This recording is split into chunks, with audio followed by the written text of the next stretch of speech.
Selamat datang. Kesempatan ini kita akan membahas tentang pengenalan tools yang ada di Adobe Premiere. Jadi Adobe Premiere ini adalah sebuah aplikasi yang digunakan untuk mengedit atau mengolah video.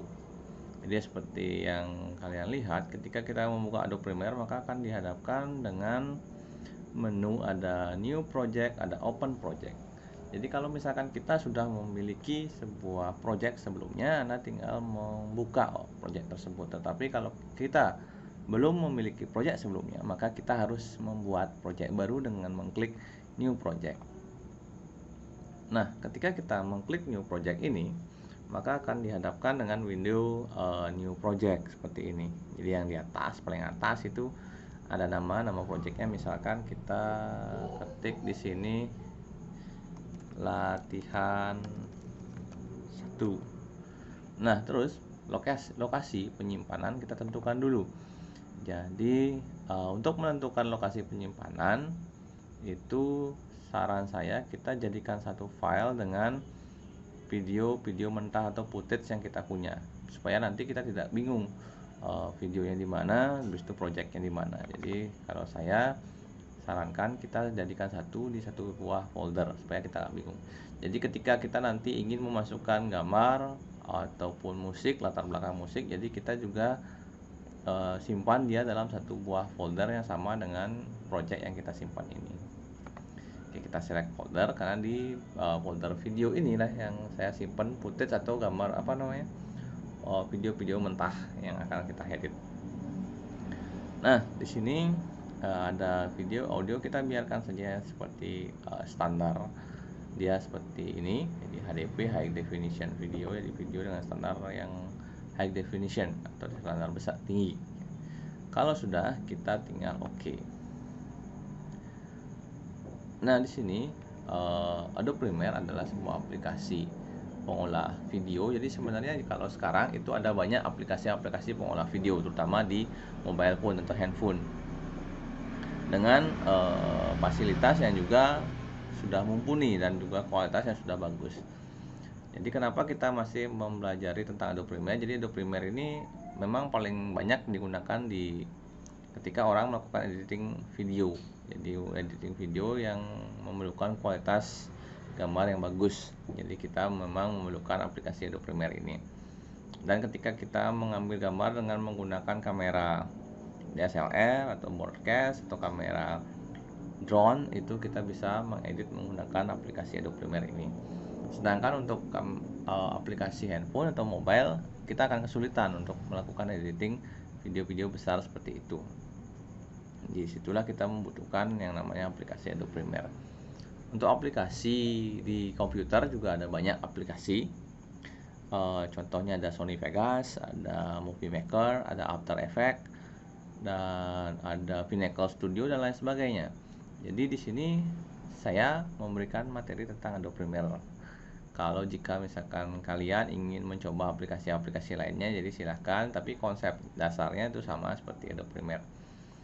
Jadi di sini kita memang memerlukan waktu untuk menunggu loading. Jadi tergantung kecepatan dari komputer kita, karena aplikasi ini memang membutuhkan memori yang cukup besar. Nah, di sini adalah tampilan menu yang ada di Adobe Premiere. Jadi di sini yang paling sering kita gunakan ini, di sini ada tools yang akan kita gunakan untuk melakukan editing video. Jadi di sini ada move tool, selection tool, ini track dan lain sebagainya. Nanti kita akan coba satu persatu fungsinya apa saja. Terus di sini ada effect control, ada lumetri dan lain sebagainya, ada audio. Nah, untuk membuka atau membuat sebuah project baru, yang pertama yang kita harus lakukan adalah kita klik file, habis itu new, kita pilih sequence.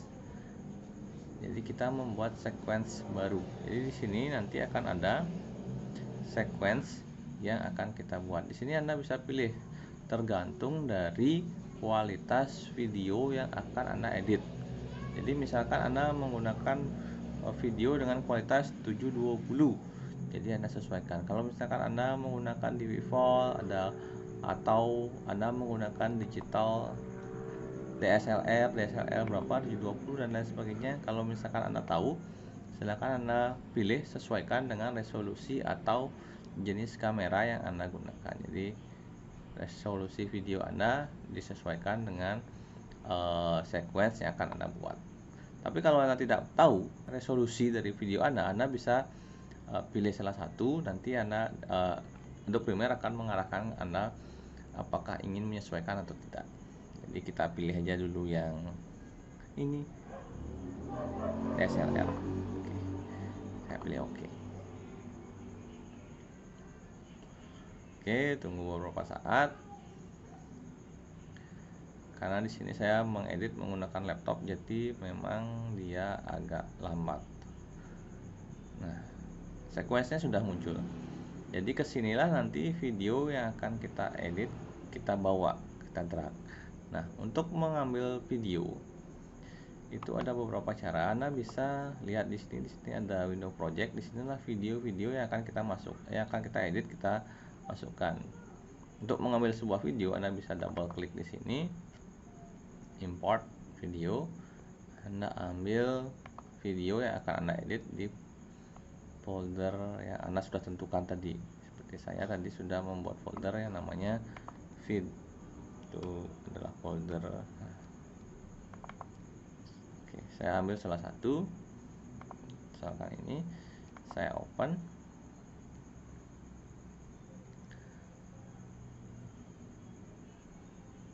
Maka dia akan memulai proses import file.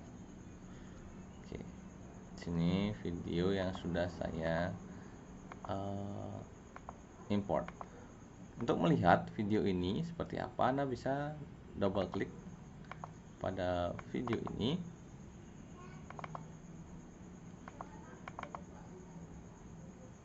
Oke, salah. Oke, kita double klik, maka video ini akan muncul di source. Di sini Anda bisa play. Nah, di sini videonya agak macet. Ini disebabkan karena memori laptop yang kurang memadai. Nah, di sini Anda bisa memilih apakah Anda ingin mengambil videonya saja atau suaranya saja. Di sini ada pilihan drag video only. Kalau Anda klik ini, Anda bawa ke sini, maka yang diambil hanya videonya saja, audionya kita tidak ambil. Nah, di sini Anda akan ditentukan apakah Anda ingin membuat sequence ini sesuai dengan video yang akan kita drag. Anda bisa pilih tetap seperti yang kita setting awal, atau Anda ingin merubah menyesuaikan dengan video ini. Kalau saya pilih tetap aja. Oke, di sini videonya sudah masuk. Di sini audionya adalah audio yang berada di bawah. Kalau kita ingin membawa video beserta audionya masuk ke sequence atau timeline, berarti kita tinggal klik ini, bawa ke timeline. Maka Anda bisa lihat bahwa di sini ada dua buah file. Jadi yang di sini adalah, yang bagian atas adalah video, yang bagian bawah adalah audio. Jadi sini Anda bisa lihat ada V1, ada A1. V1 dari video 1 atau audio 1, A1 itu audio 1. Di sini secara default dia ada 3 layer atau 3 lapis video yang akan bisa kita masukkan. Tetapi kalau ingin membutuhkan tambahan layer lagi, Anda bisa menambahkan layernya nanti ke atas seperti itu. Oke, di sini Anda juga bisa mendrag audio. Kalau kita drag audionya aja, ya audionya aja kita bawa ke sini. Oke, seperti ini. Nah, di sini kalau kita tidak memerlukan audionya, kita tinggal hapus saja audionya. Tapi kalau ini, karena kita mengambilnya langsung dari project video ini, maka audio dan videonya akan menjadi satu. Kalau kita hapus salah satu, kedua-duanya akan terhapus. Jadi caranya gimana? Caranya bisa dengan klik seleksi dulu filenya, habis itu klik kanan, kita klik unlink. Maka Anda bisa menghapus videonya saja atau menghapus audionya saja. Saya hapus misalkan videonya saja, jadi audionya masih saya biarkan di sini. Tetapi karena memang audionya tidak terlalu penting atau kita tidak terlalu perlukan, maka kita hapus saja audionya biar tidak membebani memori dan juga tidak mengganggu. Tapi kalau memang Anda ingin audionya tetap ada tapi tidak atau di mute, Anda bisa pilih di sini menu mute track di sini. Ketika kita mute maka suaranya tidak terdengar tapi filenya masih ada di sini. Itu silakan disesuaikan dengan kebutuhan Anda nanti. Kalau saya delete aja. Nah, ini kalau ketika kita play, videonya akan sedikit tersendat-sendat atau macet. Nanti tandai dengan ada garis yang masih berwarna merah di sini. Jadi warna merah pada garis ini membuat dia videonya berarti belum lancar. Jadi memorinya masih belum bisa memenuhi kriteria kecepatan video tersebut. Jadi caranya gimana? Kita render dulu dia. Kita render video ini, caranya kita klik videonya, habis itu kita pilih sequence, habis itu render into out. Nah, render. Jadi render ini fungsinya kita membuat video ini ditulis di harddisk. Jadi tidak hanya dibaca di RAM. Jadi kalau biar nanti intinya video kita bisa kita play dengan. Tapi ini juga tergantung memori VGA dari komputer kita. Oke, warnanya sudah hijau. Yang ketika kita play, videonya akan lebih lancar daripada tadi saat dia masih berwarna merah seperti ini. Oke, untuk pause kita stop saja. Oke, ini videonya. Mungkin ada bagian-bagian video yang tidak masuk karena sequence-nya tidak sesuai, ukuran sequence dengan ukuran video tidak sesuai. Jadi Anda bisa atur dia di videonya, kita bisa besar kecilkan. Kita pilih dulu videonya, habis itu Anda pilih effect control, Anda pilih motion di sini. Terus scale-nya ini, ukuran videonya ini kita perkecil. Nah, kita sesuaikan dengan layar dari sequence yang kita punya. Kalau misalkan Anda ingin mengecilkan lagi, ini bisa. Jadi Anda bisa mengatur scale-nya di sini kecil atau besar. Nah, kelemahannya ini adalah ketika memori laptop kita kecil, ketika kita melakukan editing sedikit aja, membesar atau mengecilkan sebuah video, maka di sini di sequence dia akan berubah lagi menjadi warna merah. Untuk membuat dia lancar kembali, maka kita perlu melakukan render lagi. Jadi saya rekomendasikan ketika Anda melakukan editing menggunakan Adobe Premiere, gunakanlah memori laptop itu minimal 8 GB yang menggunakan VGA card ATI Radeon ataupun VGA card yang lainnya. Tapi jika memang memiliki budget yang lebih bagus, ya semakin tinggi memorinya semakin bagus. Dan usahakan juga menggunakan harddisk yang sudah SSD, jadi sistem bacanya lebih cepat. Nah, selanjutnya yang biasa digunakan di sini yang kita pakai untuk memindah, menseleksi ya menggunakan tools yang tadi ini. Jadi selection tools di sini Anda bisa memilih, menggeser videonya, menggeser ke kiri. Terus ini ada fungsinya juga sama, kita bisa menggeser ke kiri atau ke kanan. Nah, di sini yang sering digunakan adalah resort tool. Resort tool itu fungsinya untuk memotong video menjadi beberapa bagian. Jadi misalkan kalian tidak menginginkan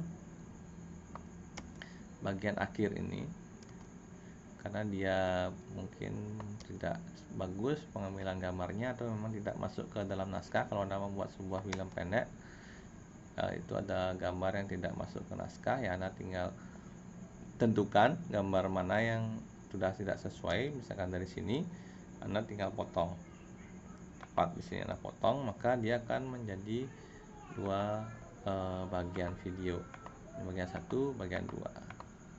Anda bisa geser atau Anda bisa hapus bagian video yang Anda tidak inginkan. Oke, untuk menghapus tinggal Anda klik, habis itu tekan tombol delete. Untuk mengembalikan misalkan ada editan yang Anda atau yang Anda tidak sesuai, tinggal menekan Ctrl Z. Jadi sama seperti keyboard shortcut undo pada umumnya di aplikasi-aplikasi lainnya. Oke, sampai di sini. Oke. Kita kembali ke efek control tadi. Selain skill, kita juga bisa mengatur yang namanya position. Jadi posisi atas bawah sama samping kiri samping kanan. Dengan mengatur position ini Anda bisa geser dia ke arah kanan atau ke arah kiri. Begitu pula mau ke arah atas atau ke arah bawah. Ini Anda bisa geser-geser seperti ini. Jadi misalkan Anda mau membuat beberapa video dalam satu layar, ya Anda tinggal kecilkan videonya. Habis itu Anda posisinya Anda atur supaya dia sesuai dengan keinginan Anda, maunya di pojok-pojok atau di mana saja sesuai dengan keinginan Anda dengan mengatur motion ini. Oke. Seperti itu. Di sini ada rotasi. Rotasi itu seperti yang kita tahu ya, dia berapa derajat, jadi kemiringan. Rotasi kita putar dia maunya berapa derajat. Oke, saya bawa dia agak ke tengah-tengah biar kita bisa melihat perbandingannya. Oke. Ini rotasi, Anda bisa atur di sini rotasinya seperti ini. Jadi misalkan dia videonya bergeser seperti ini, kalau kita play dia akan tetap berjalan videonya meski tempat posisi rotasi kita atur sedemikian rupa. Kini video masih macet-macet karena seperti tadi yang saya katakan ini masih berwarna merah. Oke, yang selanjutnya yang sering digunakan di sini adalah opacity. Opacity itu adalah kecerahan atau apa istilahnya, untuk transparansi. Jadi biasanya kita gunakan untuk ketika akhir dari sebuah video atau perpindahan antara video satu dengan video berikutnya itu, atau sering kita sebut dengan transisi. Jadi dia akan meredup, sedikit meredup, habis itu pindah ke video berikutnya. Oke, ini saya kembalikan saja ke posisi semula tadi. Nah, seperti itu. Oke, ini untuk membuat transisi, jadi kita perlu video lagi satu untuk perpindahan antara video satu dengan video berikutnya. Jadi transisi ini diperlukan ketika ada video atau misalkan kita buat film yang dia jadi dari satu tempat perpindahan ke tempat lain. Jadi transisi ini tidak selalu perlu dilakukan. Jadi kalau misalkan dia masih dalam satu tempat, kita tidak perlu menggunakan transisi. Tapi kalau dia sudah berpindah tempat atau berpindah cerita atau berpindah tema, itu perlu transisi. Jadi tergantung nanti kebutuhan, tidak harus setiap video yang kita masukkan itu harus ada transisinya. Jadi tergantung kebutuhan nanti. Kalau terlalu banyak transisi juga nanti akan membuat agak tidak nyaman untuk kita menonton. Oke, seperti biasa saya unlink dulu, nanti saya hapus dulu satu audionya karena saya tidak terlalu memerlukan audionya. Ini saya potong supaya tidak terlalu panjang dan tidak memakan memori yang cukup besar. Jadi semakin panjang video nanti akan semakin lama proses kita dalam merender, dan juga memori yang dibutuhkan juga akan semakin besar. Tapi keunggulan Adobe Premiere CC ini, kalau Adobe Premiere yang versi sebelumnya dia membutuhkan memori hard disk yang lebih besar ketika render dibanding dengan Premiere CC ini. Jadi dengan resolusi yang sudah bagus, tapi dia masih di bawah 1 GB meskipun durasinya cukup panjang, misalkan 15 menit 20 menit, kita masih bisa merender dia dengan file size di bawah 1 GB. Kalau dulu Adobe Premiere yang versi yang lama itu memerlukan file size-nya cukup besar, apalagi dengan resolusi yang tinggi seperti ini. Oke, untuk membuat transisi dengan menggunakan opacity tadi, di sini Anda bisa lihat, di sini ada keyframe ya. Kalau misalkan Anda sering menggunakan Adobe Flash, itu ada keyframe. Jadi add keyframe, remove keyframe itu mungkin Anda sudah terbiasa menggunakan ini. Jadi Anda tentukan dari mana dia akan mulai meredup. Jadi misalkan dari sini kita add keyframe, habis itu kita bawa dia ke ujung video, kita add keyframe kita turunkan resolusinya menjadi bukan resolusi ya, kecerahannya dia, keterangannya dia, biar dia lebih transparan. Jadi sampai situ, jadi dia akan meredup, dia akan lebih transparan. Kalau Anda ingin membuat dia langsung, nah ini bisa Anda tarik ke sini sedikit. Oke. Kita lihat hasilnya seperti apa. Jadi dia akan meredup, tapi bagian bawahnya akan ada video berikutnya. Jadi untuk biar kita bisa melihat lebih bagus, ini masih macet, jadi kita perlu merender dia terlebih dahulu ya. Oke, untuk merender dua video seperti ini, Anda perlu melakukan seleksi dulu. Kita klik tahan, Anda blok, habis itu kita pilih sequence, render, selection. Kalau render sequence ini, kalau kita dibanding kita selalu merender semua video secara berkala secara langsung gitu. Render ini mouse-nya akan bergerak lebih berat karena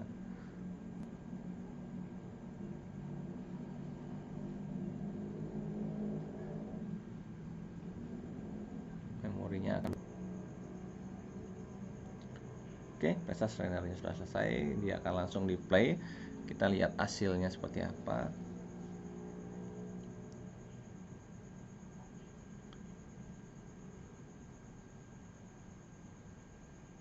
Oke, di sini akan ada transisi seperti itu.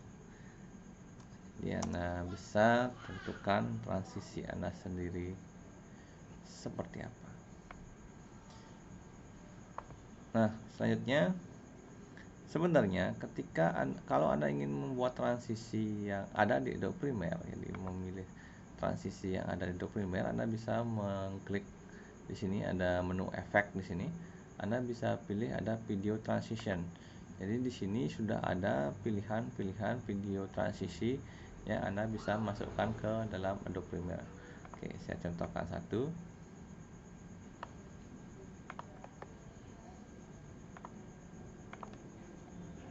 Kenapa saya tidak double klik tapi tidak saya drag videonya ke sini? Ini faktor kebiasaan ya. Jadi kalau Anda mau biasakan diri double klik, habis itu Anda ambil video yang ke sini, tidak masalah. Itu kebiasaan saya langsung aja dari sini bawa ke sini. Oke, di sini ada pilihan, ada banyak pilihan. Misalkan saya pilih ini. Untuk mengambil atau menerapkan efek transisi ini ke dalam video kita tinggal klik tahan, bawa dia ke di antara pertemuan video 1 dengan video 2. Di sana saya taruh transisinya. Jadi transisinya ini dia merah ya. Jadi karena dia perlu di render. Kalau saya render ini mungkin perlu waktu yang cukup banyak, jadi nggak usah saya render. Jadi saya coba aja meskipun dia agak macet ya. Jadi efek transisinya seperti itu. Nah, kurang lebih begitu. Jadi Anda bisa tentukan di sini efek transisi mana yang akan Anda pakai. Kalau Anda ingin mengedit transisi Anda tinggal klik di bagian transisi sini, Anda klik. Kalau terlalu kecil Anda bisa zoom in, zoom out ya. Jadi zoom in, zoom out di sini, Anda perbesar, perkecil. Timelinenya bisa dengan cara mengklik ini. Zoom in, zoom outnya ada di bagian sini, di bagian bawah sini. Oke, di sini ketika Anda klik tepat di bagian transisi, maka di efek control akan terlihat efek transisinya. Jadi Anda bisa atur di sini efek transisinya, startnya, endnya sampai berapa, seperti itu. Jadi kecepatannya dia seperti apa. Oke, nanti kita akan bahas lagi untuk transisi, dan juga di sini ada beberapa efek yang bisa kita pakai. Nah, selanjutnya yang tidak kalah penting adalah Anda harus membiasakan diri untuk menyimpan.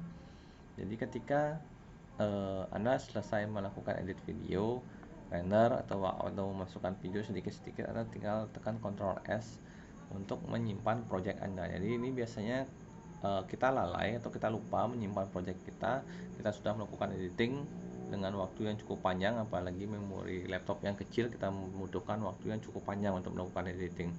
Tapi kita lupa menyimpan, komputer kita nge-hang, otomatis file atau data yang sudah kita edit akan hilang gitu. Jadi itu cukup merepotkan bagi kita. Nah, sekian dulu pertemuan hari ini, video kali ini. Jadi nanti saya akan coba lanjutkan pembahasan dengan nanti efek kontrol yang lain yang bisa kita pakai. Mungkin nanti kita akan bahas dengan cara menerapkan warna dan juga lain sebagainya di video-video berikutnya. Oke, sekian dulu dari saya. Sampai jumpa lagi.